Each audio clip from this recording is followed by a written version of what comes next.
Hello, world. Welcome to the SupaTea show, where I bring the tea and you bring the crumpets. The crumpets are your opinions and your feedback. So, you guys have to be patient. I am new to this whole channel and vlogger thing that I'm doing, and I have a full day. So, as time goes, I will get better. I will show you glamorous me eventually.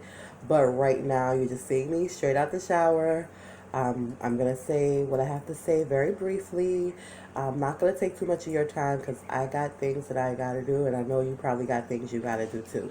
So, if you're new to my channel, please like and subscribe and hit the bell notification so that you get notifications every time I drop a new video. Which in the summer, I'm not going to say what my goal is, but just buckle up and get ready for the ride. I also have a podcast where you can just listen to, and I will be sharing those with my listeners. It is featured on anchor.fm, but it's also featured on a couple of other podcast networks, and I don't know them all by name, but it is called SupaTea, which is SupaTtea. So, with that all said, further ado, I know this little wet style is like a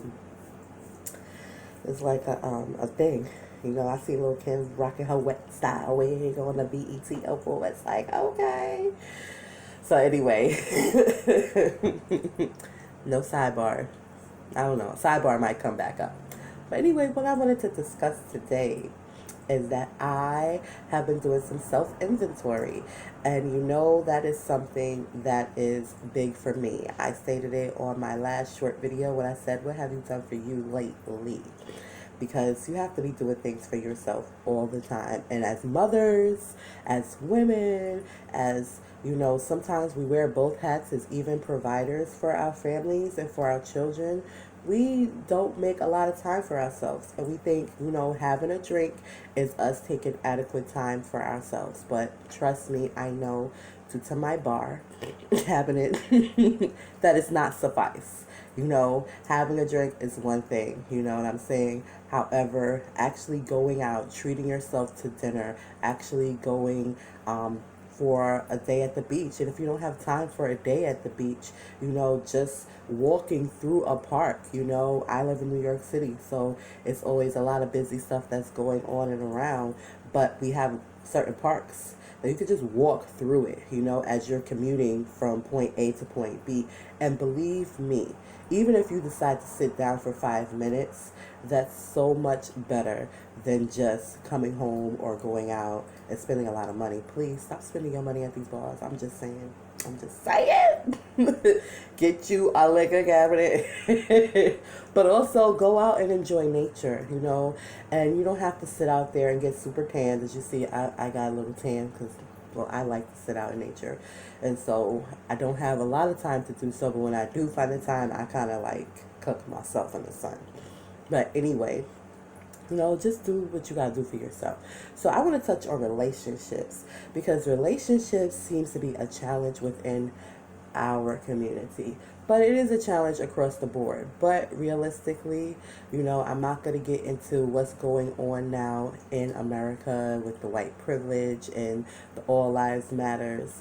But it is what it is. You know, different cultures are taught different things from a very young age. And us, on the other hand, you know, don't have those certain lessons. So we left to figure things out and put things together, you know, unless, of course, we were blessed to have these lessons. But, you know, if you're going to weigh it on a percentage scale, the facts are the facts. And no, I don't know the numbers, but looking around, we can see what the facts are, you know. So, I have been married before. I'm divorced now. And when I jumped into it, I really didn't know what it was about. You know, I just knew that I wanted to have somebody that was going to be stable there for my children and for myself, someone to love, someone to grow with, even though the person I chose was already halfway grown. I say that because he was twice my age. So, it was, he had already grew past the parts that I was growing into, and he hadn't really gotten nowhere. But I didn't know that at the time. I was 19. So, nonetheless, I stayed around for 6 years and it was very tumultuous. There was abuse. I was basically the sole provider for the family. There were different challenges and issues where I had to just pick up and move. So there was a lot of things that I endured during those 6 years. And at the 6th year, I wouldn't say at the anniversary, but I had a loved one that passed away, and I saw this was an opportunity for me to get free, because now I have somewhere to go to without just picking up and going into a domestic violence shelter. I have somewhere that's stable to go to. So I left for the last time, and I never looked back. And I proceeded to free myself, which in hindsight was kind of silly because he was a veteran.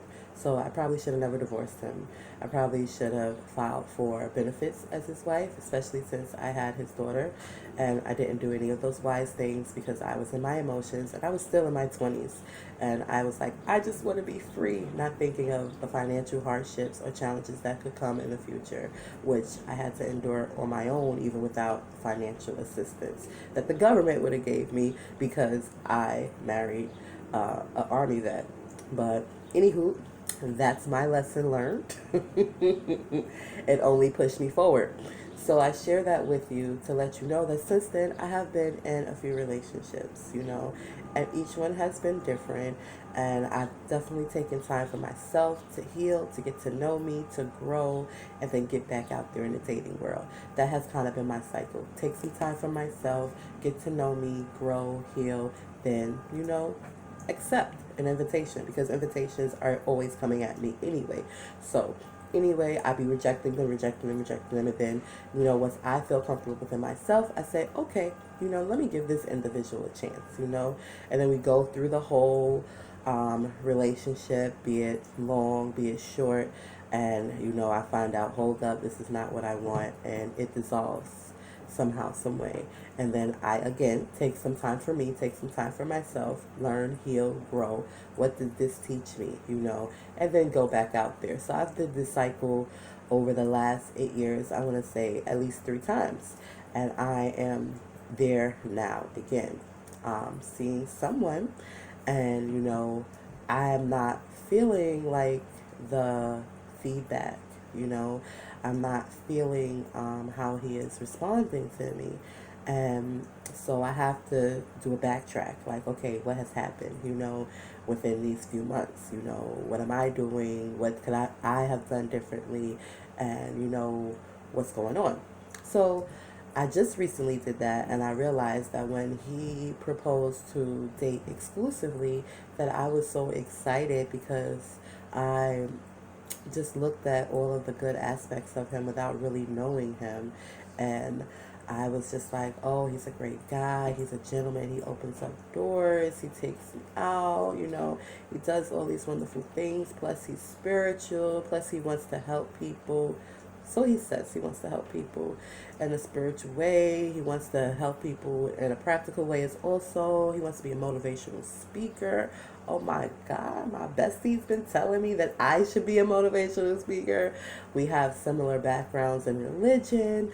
Like, oh my God, like this could be the one. So I just said, yeah, and in hindsight, I realized, no, I should have not said yeah. I should have said, you know what, thank you, I'm flattered, but I would like to get to know you better before I say yeah. Because when I said yeah and agreed to exclusivity, then I just basically like cut myself off from all of the rest of the opportunities that were out there for me. And I didn't really know this guy very well. I still don't. We're still learning each other, and I'm still learning about relationships, how to effectively communicate with a guy. Because sometimes coming straight forward to a guy is not effective, because they feel away. And they are emotional beings, believe it or not, and when they are in their emotions, they're not being logical. Us women, we have the ability to think with both our left and our right side of our brains. They can only use one or the other at a time. So that's a fact. That's a scientific fact. You don't believe me? Google it. Or better yet, go to a library and research the shit. But anyhow, anyway, that is a fact that is really hard to remember in the heat of the moment, the heat of an argument, the heat of a disagreement. That is a fact that is really hard to remember as a woman. So, I have a temper, and I don't remember until I've calmed down. When my temper is flared, nothing is, it's almost like that part of that logical side of me is, or even that emotional side of me is pumped up so much that it overrides my logical side to an extent. You know what I'm saying? So, anyway, with that being said, getting back to just relationships, and in our community, we need to learn these things. We need to learn these skills because facts are that a lot of black men have been emasculated. They have been, their masculinity have been attacked. And it comes up in attacks from all ways, in all shapes, all forms, all matters. So how do they become masculated again? You know what I'm saying? That is a task for them. And at the same token, us women, we have been unfeminized. Like our feminine abilities and things have been suppressed because a lot of times we've had to step up and play both roles in society, both roles in our households. So we don't know exactly the power of our feminine essence. It's the most powerful thing that there is, and it doesn't have to push to be powerful. It's kind of like water. It's gentle, you know what I'm saying, and it's flexible, and it is extremely powerful, women. So we have to stay in our power at all times, and that could be a challenge. It could be a challenge when we are in the society where we have to play both roles to survive, to feed our children, you know what I'm saying, to feed ourselves. So I want us to get past those challenges. I am working past those challenges myself. I am listening to relationship coaches. I am basically counseling myself. Maybe for you it may work to sit down with a counselor, but it works for me just to listen to other people's opinions and gather the information and then put it together. What is the same? What is different? I listen to all type of people. I listen to Caucasian people, European people. I listen to our melanated people. I listen to everyone because I want to learn, and I am committed to getting it right for myself because it's something that I want. I'm not going to give up on my dreams because it's difficult or because it's challenging. I'm going to hold true to my dreams because I know that they are coming true. They're coming true with my music, so they must come true with all other aspects in my life, And with my music, I'm going to be honest. Yes, I've been working. Yes, I've been singing, and I have been, getting better and better. However, I haven't been stressing over it. So therefore, I'm not going to stress over relationships. I'm going to learn, I'm going to grow, and I am going to have a great relationship. Now, is it going to be with this guy that I'm seeing now? Who knows? It may be, it may not be. Okay, but I know that I'm still going to get there. And that's what I want to encourage you women. If that's something that you want for yourself, if you want to be with somebody, everybody don't want to be with people. You know what I'm saying? Like, look at Oprah. Oprah's not in a committed relationship. You know what I'm saying? She do her thing. And, so to each their own. I'm not judging you. I'm not saying you have to want what I want. But I'm saying if you do want that, if you do want to have a partner in life, and you do want it to be something that's healthy, then keep on watching because I'm on the road there and I am getting there. And I'm going to share my mistakes and my hiccups with you guys. I am going to be completely transparent. Sometimes, like I said, I'm going to come up here glammed up, but this is not one of those days that I'm up here glammed up. This is just a day that I'm just having a heart to heart. And all the time it's going to be a heart to heart. Just sometimes, I'm going to be glammed up because I'm going to be dressed up already, makeup, and, whatever else is going on in my schedule. I'll just be looking a little different. But I'll still be me. So anyway, people, I don't want this to be long. It's already 15 minutes, and I'm gonna maybe go into 20 minutes because I know you guys got things to do, and I got things to do. I gotta get dressed and get out this house. My son has a doctor's appointment. We need to go and do some running around, and I still have to get to work later on.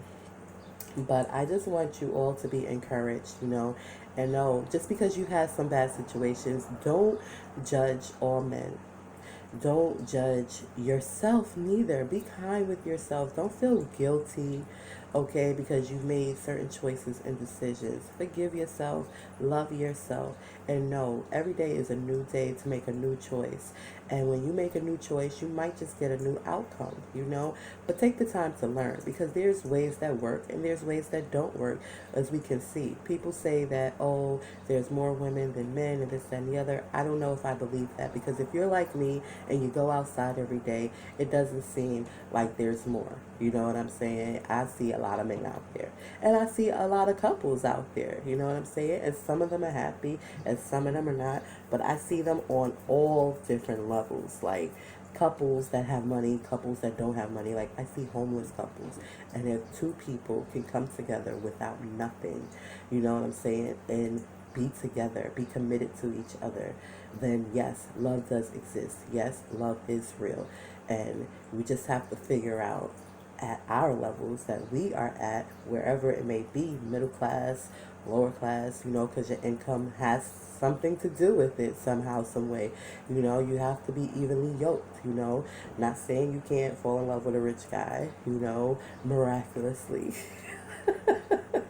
But just saying, we gotta be realistic, you know what I'm saying? So, you gotta look at what are your challenges and your struggles right now, if you have any. If you don't, cool, maybe find somebody or seek somebody who don't have those challenges neither. But if you are having some challenges, it's okay. That doesn't mean that you can't be in a happy relationship. It just means that you have to learn how relationships work and learn how to really be true in your feminine power and in your feminine essence. You know what I'm saying? You just have to be that way, and you can't be scared of it, and you can't be afraid to be hurt. You know what I'm saying? Because when we were young kids, we didn't stop riding our bikes because we were afraid to scrape our knee. If we scraped our knee, we fucking wipe it off. Maybe our mom put some ointment in the Band-Aid, and we get right back on that bike. And that's how we got to be in life. That's how we got to be with our relationships. If that's something that you want, you've been hurt in the past, hey, patch up your boo-boo, do some time alone, meditate, pray, and get back out there in the world. You know what I'm saying? But learn, you know what I'm saying? And from those lessons that you learn, apply those lessons to your next, relationship or your next, endeavor in that realm. So I want to thank my listeners. I really, really, really appreciate y'all. I know you two beautiful ladies who have commented on my last videos, and y'all just touched my heart. I'm so glad that you guys could just even benefit from the information that I'm sharing, and I'm glad to share it with you guys. And I hope that there's more ladies and guys alike to come out and just listen and hear somebody just talk about really what it is. You know what I mean? So that's it. I want to stay within my time frame of 20 minutes. I didn't even expect to go this far. But this is a SupaTea show. Remember, this is a dialogue. It's not a monologue. Yes, I do like those words. And I did swipe them from a great other melanated woman. But I'm sure she didn't write them in a dictionary, so she doesn't mind. But that means that I want some feedback. I want to know what you think about this. I want to know how it has affected. Do you have any similar situations you want to share? If not, it's okay.